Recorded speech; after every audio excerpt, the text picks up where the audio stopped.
At 11, people living in a small Washington town under evacuation orders from a fast-moving wildfire. The latest conditions. Plus, a busy day for Washington firework retailers as we get closer to the 4th of July, how they're emphasizing safety. A 5-gallon bucket full of water goes a long way. And Pride celebrations across the nation this weekend, and while Portland's isn't until July, people in East County got a head start.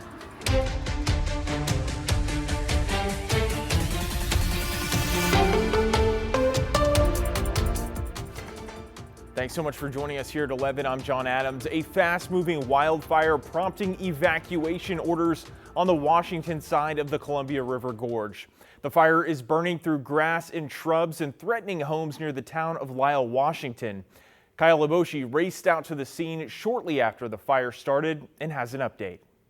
Fire bosses threw everything they could at this fast-moving wildfire, including airplanes, helicopters, and nearly 150 firefighters. In the air, an all-out assault. Fire crews attacked a fast-moving wildfire in the Columbia River Gorge with airplanes and helicopters. They're in attack mode and doing absolutely everything they can to keep this little town safe.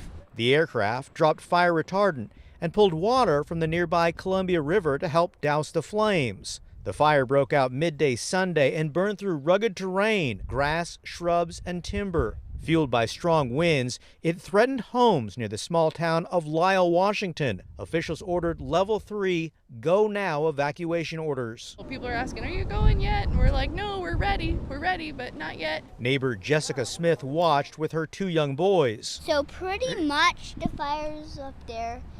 We're ready just in case. The fire eventually pushed east, away from town, and crews appeared to have the upper hand. The fact that the wind is currently pushing east is a huge thing. And then the fact that you can even see the foot crews that are up there right now. Neighbors in the gorge have been through this before. They know the risk and know to be prepared. Just putting sprinklers out to make sure everything gets wet, because when we've had fires before, even if they're not right upon us, there's still like ash that will come down and there could be potentially spot fires. It's not clear what started this wildfire, but fire bosses jumped on it early, hoping to keep it contained and keep it away from this small town. So far, there have been no reports of injuries and no reports of structural damage. Kyle Leboshi, KGW News. The American Red Cross has set up a shelter for those who have evacuated from the fire. It's at Columbia High School in White Salmon. Again, there are level 2 and 3 evacuation orders for most of Lyle. Stay with KGW as your source for the latest developments surrounding the Lyle Hill fire. Get push alerts straight to your phone by downloading our mobile app or stream us through our free KGW Plus streaming app.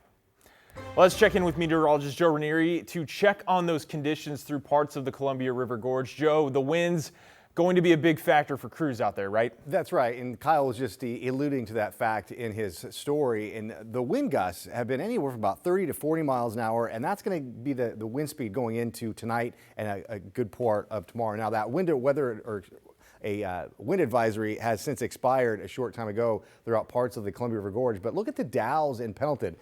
It's almost been a constant gust anywhere from 30 to 40 miles an hour. And it'll die down a little bit going into the overnight hours and into tomorrow. But pretty much a steady west-northwest wind with gusts anywhere from 30 to 40 miles an hour tomorrow. So we go into just the next couple of hours, just after midnight, we'll start to see those gusts again peaking in some locations close to 50 miles an hour throughout parts of the west end of the Columbia River Gorge and going along I-84 throughout parts of the Dalles and into Pendleton. The west side of the state is going to be calm, but it's that section of the state that we're going to continue to see those winds. And the smoke forecast won't be impacted a whole lot with it because it's going to be more of a westerly flow, but still we are going to be looking at some windy conditions throughout the east side of Multnomah County, as well as into the west end of the Columbia River Gorge here over the next 12 to 18 hours. Not much help in terms of precipitation.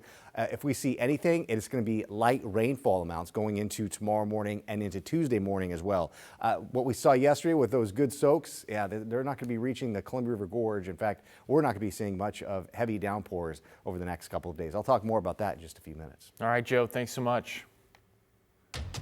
A motorcyclist is dead after getting in a crash earlier this afternoon. Gresham police tell us it happened near the intersection of Northeast 201st Avenue and Oregon Street just before 12:45 p.m. The motorcyclist was pronounced dead on scene. No details yet on their identity or what caused that crash. And in Milwaukee, police are searching for the person responsible for a shooting that injured one person. It happened just after 7:30 last night in a neighborhood off Southeast 43rd and Howe Street. Officers were told there was some kind of argument that led to gunshots. While there was no one at the scene, officers talked to a man nearby who had been grazed by a bullet. Police are asking for witnesses to reach out and share what they know.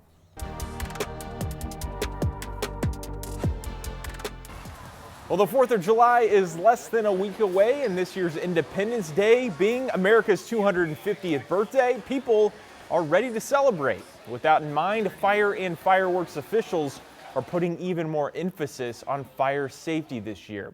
Jay Coulter brings us the story from a very busy fireworks depot. Here in Clark County, hundreds of people are lined up to get their fireworks to celebrate America's 250th, which has fire officials on extra high alert. 250th anniversary, there's only one of these. We're gonna go a little bit harder this year. The excitement for the 4th of July this year is palpable as people waited in line to get their fireworks. As many fireworks as we can get. Yeah, the boom, just all the booms, that's what we're looking for. Legal fireworks went on sale in Washington for the first time this year on Sunday. And this year being America's 250th brought some fireworks customers out for the first time in a long time. We haven't been here in 6 years, so we haven't been here since before COVID, and it being the 250th anniversary, we for sure wanted to come out and get fireworks and celebrate the day. Thomas Olson working on a $250 budget for the 250th. Being a milestone anniversary, Blackjack Fireworks store manager Jeremy Money says preparations have been in the works for years. We built that into our order years ago for our carryover stock in order that we would have enough inventory to make sure that our customers were taken care of. Money's store packed to the brim with people procuring their pyrotechnics. And he's also helping people celebrate safely. All right, you guys, thanks for coming in. Grab a free safety water bucket on your way out. Free 5-gallon buckets are available for shoppers outside of checkout. When that firework's done, after you've given it a few minutes to rest, take it, dip it in water, douse it. Don't go straight into your trash bucket with it. Common sense applies, and thankfully we've gotten rain here recently, and so that certainly helps as well. Other safety tips from fire officials include having a hose nearby and ready to extinguish any fire, don't lean over fireworks when lighting them, never try to relight duds, and avoid areas with dry grass. Fireworks can be set off in unincorporated Clark County from 9 a.m. to midnight on July 4th. Jay Coulter, KGW News. And while you can launch fireworks in unincorporated Clark County, the city of Vancouver has banned fireworks within city limits.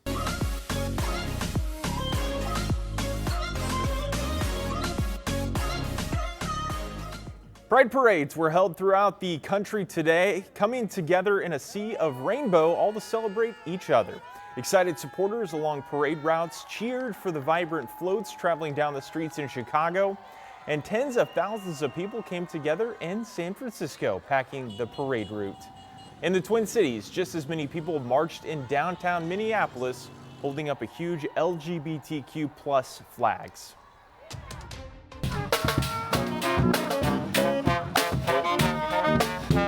And a brass marching band showed up for the Pride celebration in Outer East Portland today. The free event held in the Zed Pavilion in the Lentz neighborhood included about 20 queer and allied vendors selling arts and crafts, clothing, and other items. Organizers believe this is the only official Pride event in the Outer East neighborhoods. We do have a significant queer community out here in East Portland, so we try to create an event that's very inclusive and that's accessible to everyone, to the youth, to families. The first 50 shoppers this morning received $10 vouchers for purchases. Later in the afternoon, the group hosted both a comedy act and a drag show. They say the entire event was organized by local volunteers.